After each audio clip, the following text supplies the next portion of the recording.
ارکان و واجبات و سنن نماز. علمای فقه بر این نظرند که نماز دارای ارکان، واجبات و سنن می باشد و ارکان شامل نیت، قیام در نماز فرض با توانایی بر آن، تکبیرة الاحرام، قرائت سوره فاتحه، رکوع،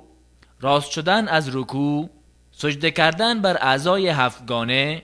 نشستن میان دو سجده و نشستن برای تشهد اخیر، خواندن تشهد، درود فرستادن بر نبی اکرم صلی الله علیه و سلم در نشستن اخیر، سلام دادن و آرامی در انجام همه ارکان و ترتیب میان ارکان می باشد. در تمامی آنچه گفته شد اگر نمازگزار رکنی را قصداً ترک کرد نمازش باطل شده و اگر اشتباهاً ترک کرد در این حالت یا این که به خاطر می آورد ترک این رکن را زمانی که وارد رکعت بعدی شده، در اینجا رکعت گذشته که این رکن از آن ترک شده را حساب نمی کند، بلکه یک رکعت را به عوض رکعت اول قرار می دهد.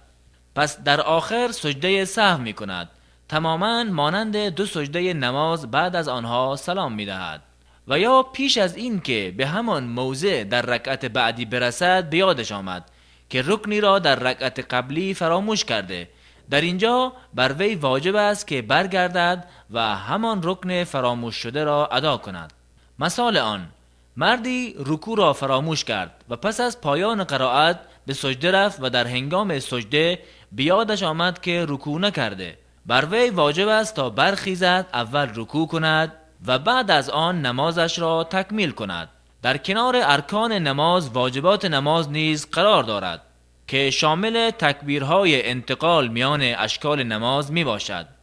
و نیز سبحان ربی العظیم گفتن در رکوع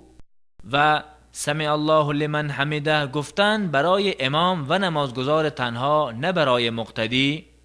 و همچنین ربنا ولک الحمد گفتن برای بلند شدن از رکوع، سبحان ربی الاعلی گفتن در سجده و رب اغفر لی گفتن در میان دو سجده و تشهد اول خواندن و نشستن برای آن را نیز شامل می شود. اگر نمازگزار یکی از این واجبات را قصداً ترک نماید نمازش باطل می شود و بر وی اعاده آن لازم است، ولی اگر سهواً ترک نمود نماز صحیح بوده، پیش از سلام دوباره برای سهو سجده می کند و هر آنچه غیر از شرطها و ارکان و واجبات نماز بوده که در وصف نماز از آنها یاد شده از سنتهای نماز می باشد، مانند سبحانک اللهم خواندن، اعوذ بالله و بسم الله گفتن و در رکوع و سجده بیش از یک بار تسبیح گفتن و نیز قرائت بیشتر از سوره فاتحه خواندن و بلند کردن دستان در تکبیرة الاحرام و نیز گذاشتن دست راست بر دست چپ در قیام پیش از رکوع و نیز بعد از آن و نظر کردن به جایگاه سجده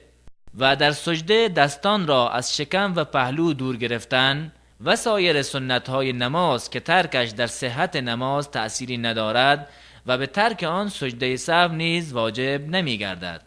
و هرگاه نمازگزار پس از پایان نماز شک کرد، این شک کردن اعتبار ندارد، اما اگر در اثنای نماز برایش شک پیدا شد آنچه برایش ترجیح داشت آن را انجام دهد و پس از سلام دادن برای سهو سجده کند، زیرا پیامبر اکرم صلی الله علیه و سلم همین مبدأ را با این فرمودشان نهادند: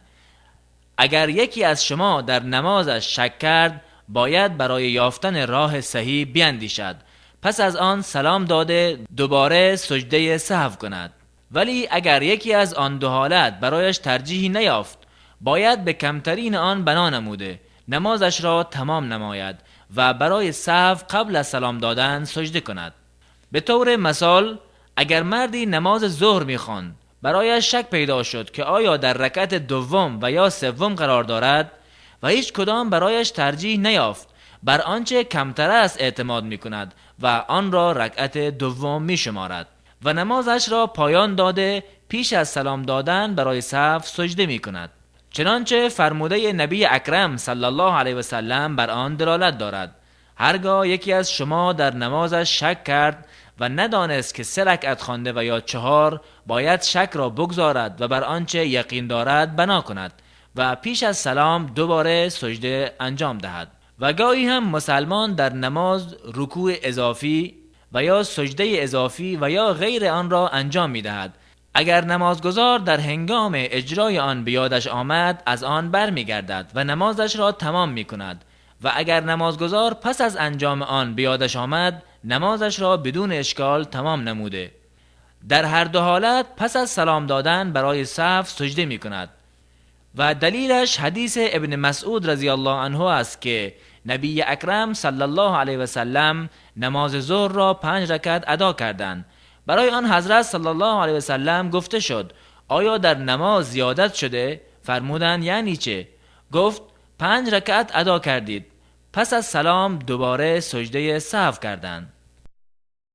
و اگر نمازگزار پیش از پایان یافتن نماز سلام داد و به خاطرش نیامد مگر پس از گذشت وقت زیادی، نماز را از نو اعاده می کند. و اگر پس از گذشت 2 و یا 3 دقیقه به یادش آمد، نمازش را تمام نموده پس از نماز برای سهو سجده می کند.